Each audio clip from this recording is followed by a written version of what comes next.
today we have to start our third method, interest on capital. Student, इस method के लिए आपको ये फॉर्मेट लर्न करना पड़ेगा. First of all we have to write opening capital, then after we have to add net profit, then after we have to deduct drawing, and finally we got the answer closing capital. तो student, आपको यहां पर ये चीजें खास ध्यान में रखनी है कि अगर हम ऊपर से नीचे तरफ आएंगे तो ये जो साइन है प्लस, तो प्लस करेंगे, माइनस तो माइनस. लेकिन अगर हम नीचे से ऊपर तरफ जाएंगे तो जो पूरी जो साइन है प्लस माइनस की, उसका अपोजिट करना पड़ेगा. वो हम इस एग्जाम्पल की हेल्प से समझते हैं. Now we will start the example. Example number 11. The closing capital of the firm is ₹96,000. After giving effect of drawing ₹6,000 and divisible profit ₹9,000. Calculate 10% interest per annum on capital. तो student, हमें 10% interest on capital calculate करना है, लेकिन यहां पर हमारे पास opening capital होनी चाहिए, ना कि क्लोजिंग कैपिटल. ये आपको हमेशा ध्यान में रखना है कि interest on capital always calculated on opening capital. तो यहां पर हम ओपनिंग कैपिटल को फाइंड आउट करेंगे. तो सबसे पहले हम क्या करेंगे, पूरा फॉर्मेट हमें ड्रॉ करना है. Opening capital plus net profit minus drawing, then after closing capital. अब हम एग्जांपल में से जो अमाउंट हमारे पास है वो हम यहाँ पे पुट अप करेंगे.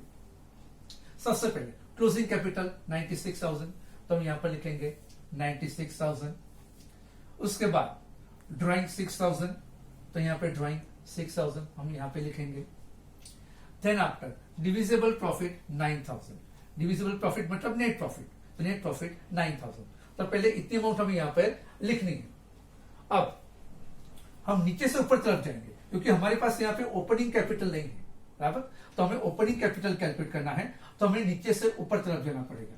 और जब हम नीचे से ऊपर तरफ जाएंगे तो जो साइन है उसकी सब अपोजिट इफेक्ट हमें देनी पड़ेगी. जैसे कि हम देखते हैं ये 96,000, तो 96,000 यहां पर कैसे आया होगा, तो ये 6,000 माइनस होने के बाद 96,000 है.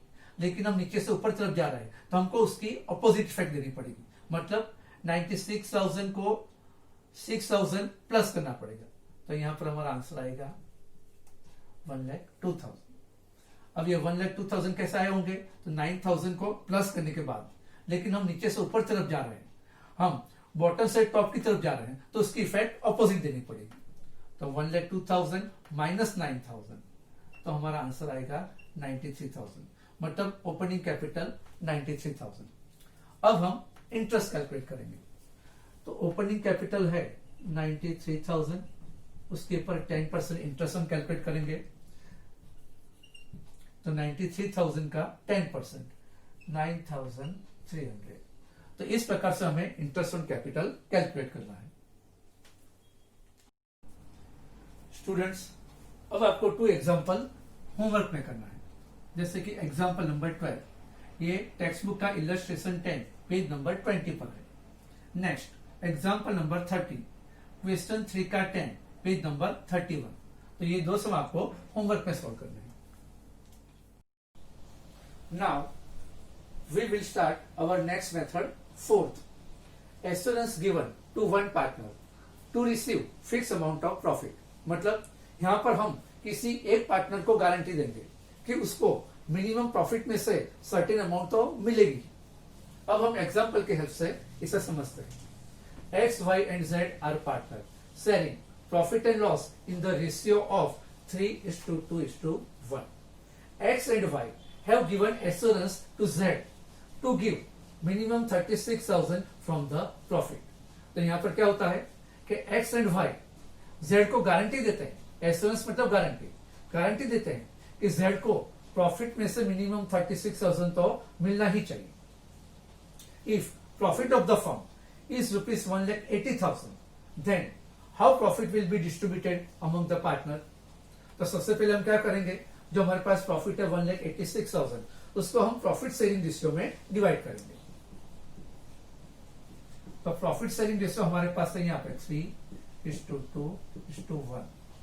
तो जो ओरिजिनल प्रॉफिट 1,80,000 है, हम उसको डिस्ट्रीब्यूट करते हैं.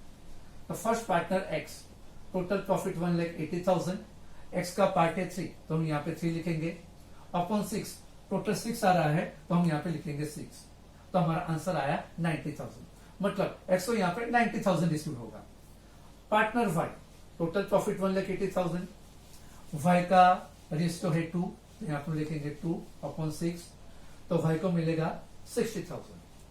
Now partner Z, total profit 1,80,000 और जेड का पार्ट है 1/6, तो हम यहाँ पे लिखेंगे 1/6, तो जेड के पास प्रॉफिट आएगा 30,000।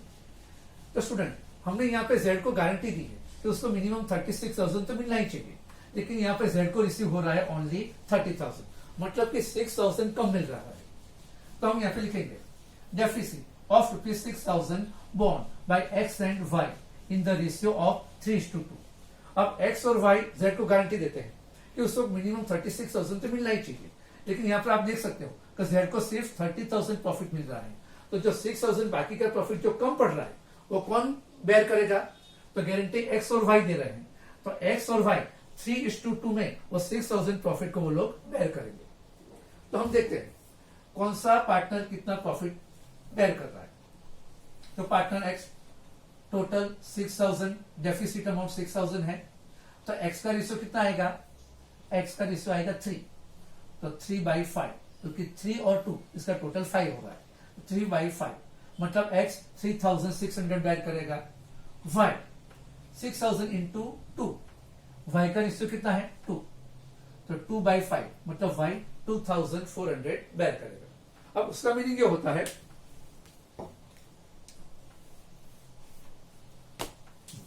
यहां पर आप देख सकते हो एक्स को 90,000 प्रॉफिट मिल रहा है, लेकिन उसको कितना प्रॉफिट बेयर करना पड़ेगा वाई के लिए? 3,600, तो उसमें से 3,600 माइनस हो जाएगा जो जेड को मिलने वाला है। तो अब एक्स को कितना प्रॉफिट मिलेगा? 86,400। वाई को 60,000 प्रॉफिट मिल रहा है, लेकिन वाई यहां पर कितने अमाउंट बेयर करेगा? 2,400, तो उसके प्रॉफिट में से 2,400 हम माइनस कर देंगे। तो अब वाई को कितना पैसा मिलेगा? 57,600। अब जेड, तो जेड को पहले 30,000 उसके पार्ट में आ रहा था, अब क्या करेंगे? 3,600 और 2,400 टोटल मिला के 6,000, वो अमाउंट जेड को मिलेगी। तो अब जेड को कितना पैसा मिलेगा? 36,000। अब हम तीनों का टोटल करेंगे, तो वापस हमारा टोटल प्रॉफिट 1,80,000 आना चाहिए, जो यहां पर आप देख सकते हैं।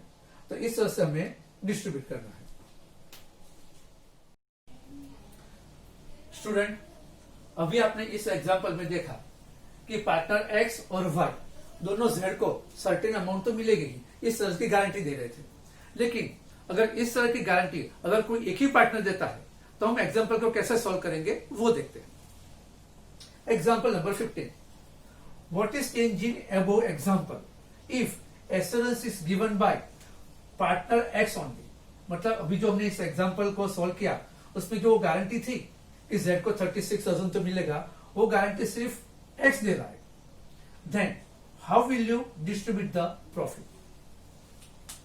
तो स्टूडेंट सबसे पहले हम क्या करेंगे? जो ओरिजिनल प्रॉफिट हमारे पास था 1,80,000, उसको हम तीनों पार्टनर के बीच में डिस्ट्रीब्यूट कर देंगे। अब जेड को कम से कम 36,000 तो मिलना ही चाहिए, लेकिन यहाँ पे सिर्फ 30,000 मिल रहा है। उसका मीनिंग क्या हुआ कि डेफिसिट अमाउंट है हमारी 6,000, तो हम यहाँ पे लिखेंगे deficit of ₹6,000 borne by x, मतलब एक्स को 90,000 प्रॉफिट मिल रहा है, उसमें से 6,000 हम माइनस कर देंगे, तो एक्स को मिलेगा 84,000, और वो जो 6,000 वहां से माइनस हो जाएगा वो हम किसको देंगे? जेड को। तो अब Z को कितना पार्ट मिल रहा है? 36,000 हमारी गारंटी के हिसाब से, और Y का 60,000, उसमें कोई फर्क नहीं पड़ेगा, तो उसको हम डायरेक्ट यहाँ पे लिखेंगे 60,000। अब तीनों का टोटल करो तो वापस 1,80,000 आना चाहिए, क्योंकि टोटल प्रॉफिट हमारा 1,80,000 था। तो इस तरह से हम एग्जाम्पल को सॉल्व करना है।